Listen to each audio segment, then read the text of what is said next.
ព្រះបាទជ័យវរ្ម័នទី7ប្រសូតនៅគ្រិស្តសករាជ1125ទៅ1219 អរជ្ជកាលគ្រងរាជ្យគ្រិស្តសករាជ1181ទៅគ្រិស្តសករាជ1215ក្រោយគ្រងរាជ្យសម្បត្តិផ្លូវការក្នុងឆ្នាំ1981នៃគ្រិស្តសករាជទ្រង់មានព្រះបរមនាមថាជ័យវរ្ម័នលោកេស្វរៈប្រែជាភាសាខ្មែរជ័យវរ្ម័នអវតារលោកេស្វរៈព្រះអង្គជាស្ដេចខ្មែរដ៏ខ្លាំងពូកែមួយព្រះអង្គដែលរើបំរាស់ពីការត្រួតត្រារបស់រាជវង្សចាមដែលមកពីភាគខាងកើតកម្ពុជាគឺអាណាចក្រចម្ប៉ាហើយព្រះអង្គដែលជាស្ដេចសឹកខ្លាំងពូកែ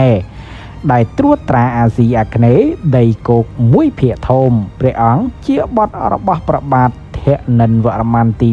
2និងបានរៀបអភិសេកជាមួយមហេសីពីរព្រះអង្គគឺព្រះនាងជ័យរាជទេវីនិងព្រះនាងឥន្ទ្រទេវីហើយទ្រង់មានបុត្រ4ព្រះអង្គបុត្រទី1ព្រះនាមសូរិយកុមារបុត្រទី2ព្រះនាមឥន្ទ្រវរ្ម័នទី2ជាបុត្ររបស់ជ័យរាជទេវីដែលជាមហេសីទី1បុត្រទី3នាមវីរៈកុមារជាបុត្ររបស់ឥន្ទ្រទេវីដែលជាមហេសីទី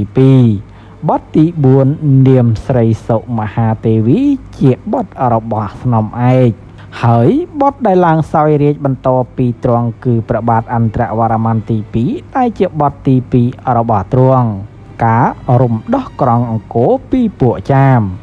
ក្នុងឆ្នាំ1177នៃគ្រិស្តសករាជកងទ័ពចម្ប៉ាបានលើកទ័ពយ៉ាងធំតាមផ្លូវទឹកនៃដងទន្លេមេគង្គក្រោមដោយបរសំពៅចម្បាំងកាត់តាមផ្លូវទឹកទៅបឹងទន្លេសាបរួចវាចូលដុតបំផ្លាញក្រុងអង្គរដើម្បីកាន់កាប់ក្រុងអង្គរនៅទីបំផុតកងទ័ពចម្ប៉ាក៏ទទួលបានជ័យជំនះនេះនិងបានសម្លាប់ស្ដេចត្រីភូវតិតវរ្ម័ននិងបានប្រមូលយកមាសប្រាក់ជាច្រើនក្នុងក្រុងអង្គររួចដឹកជញ្ជូនទៅកាន់ប្រទេសចម្ប៉ាហើយការគ្រប់គ្រងរបស់ពួកចាមមកលើក្រុងអង្គរមានរយៈពេល4ឆ្នាំនៅកំឡុងពេលនោះមានរាជវង្សខ្មែរមួយព្រះអង្គព្រះនាមជ័យវរធនដែលគង់នៅរាជធានីខេត្តតាកែវដែលព្រះអង្គបានកសាងប្រាសាទតាព្រហ្មឬហៅថាប្រាសាទមហានាគក្នុងតំបន់ទន្លេបាទីសពថ្ងៃនេះក្នុងឆ្នាំ1181នៃគ្រិស្តសករាជជ័យវរធនបានបើកការប្រយុទ្ធនៅស្រមោលភូមិអង្គរយ៉ាងខ្លាំងក្លានៃចម្បាំងលើបឹងទន្លេសាបនៅទីបំផុតទ្រង់ក៏យកជ័យជំនះពីពួកចម្ប៉ាបានប្រកាសគ្រងរាជ្យក្នុងឆ្នាំ1882នៃគ្រិស្តសករាជដែលមានព្រះនាមក្នុងរាជថាជ័យវរ្ម័នអវតារលោកេស្វរៈនោះឯងជំនឿទៅលើពុទ្ធសាសនាមហាយានព្រះបាទជ័យវរ្ម័នទី7ជាព្រះមហាក្សត្រដែលត្រូវបានគេស្គាល់ច្រើនដោយសារសំណង់ដ៏គួរឲ្យចាប់អារម្មណ៍ជាច្រើនដែលបានបញ្ចប់ក្នុងរជ្ជកាលរបស់ទ្រង់រួមទាំងប្រាសាទឧទ្ទិសដល់មាតាបិតារបស់ព្រះអង្គផងដែរប្រាសាទបាយ័នដែលជាប្រាសាទឧទ្ទិសឲ្យព្រះពុទ្ធសាសនាមហាយានដែលស្ថិតនៅចំកណ្ដាលនៃអង្គរធំព្រះបាទជ័យវរ្ម័នទី7ទ្រង់មានជំនឿយ៉ាងមុតមាំទៅលើពុទ្ធសាសនាមហាយានដែលបន្តពីមាតារបស់ទ្រង់ព្រះនាម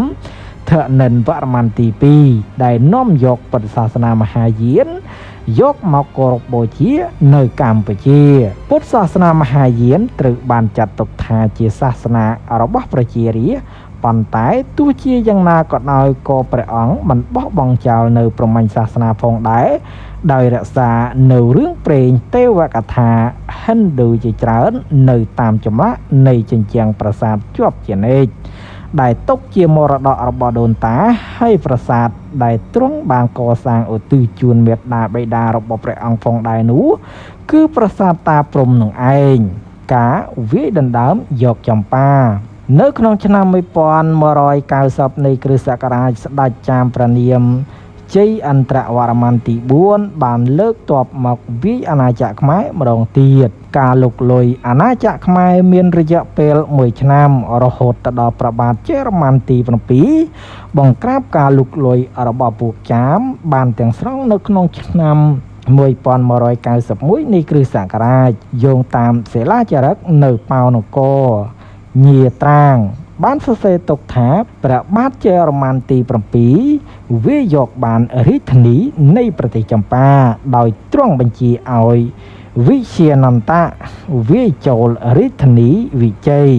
ហើយចាប់បានស្ដេចចាមជាឆ្លើយសឹកនិងបានយកស្ដេចអង្គនេះមកថ្វាយព្រះបាទជេរម៉ាន់ទី7ហើយព្រះអង្គបានលើកព្រះអនុថ្លៃរបស់ព្រះអង្គព្រះនាមអិនដែលត្រូវជាប្អូនប្រុសព្រះនាងជ័យរាជទេវីឲ្យឡើងសោយរាជនៅវិជ័យដោយមានព្រះនាមក្នុងរាជថាសូរ្យវរ្ម័នទេវរាជមិនយូរប៉ុន្មានពួកចាមដែលមានមេដឹកនាំឈ្មោះរសុបតិក៏ងើបលើកបះបោបណ្ដេញព្រះបាទសូរ្យវរ្ម័នទេវរាជចេញពីរាជធានីវិជ័យហើយមាននាមរាជថាជ័យអន្តរវរ្ម័នទី5ពេលនោះវិជានន្តៈក៏លើកទ័ពវាយរាជធានីវិជ័យម្ដងទៀតហើយបានធ្វើគៀតស្ដេចចាមជ័យអន្តរវរ្ម័នទី5និងបានបង្រួបបង្រួមប្រទេសចម្ប៉ាឲ្យមានឯកភាពឡើងវិញនិងបានប្រកាសសោយរាជនាពេលនោះក្នុងឆ្នាំ1192នៃគ្រិស្តសករាជរហូតដល់ឆ្នាំ1203នៃគ្រិស្តសករាជទើបព្រះបាទជេរម៉ាន់ទី7លើកទ័ពធំមកកម្ចាត់ចាមនិងបានវាយយកចម្ប៉ាគ្រប់គ្រងទាំងស្រុងក្នុងឆ្នាំ1203នៃគ្រិស្តសករាជ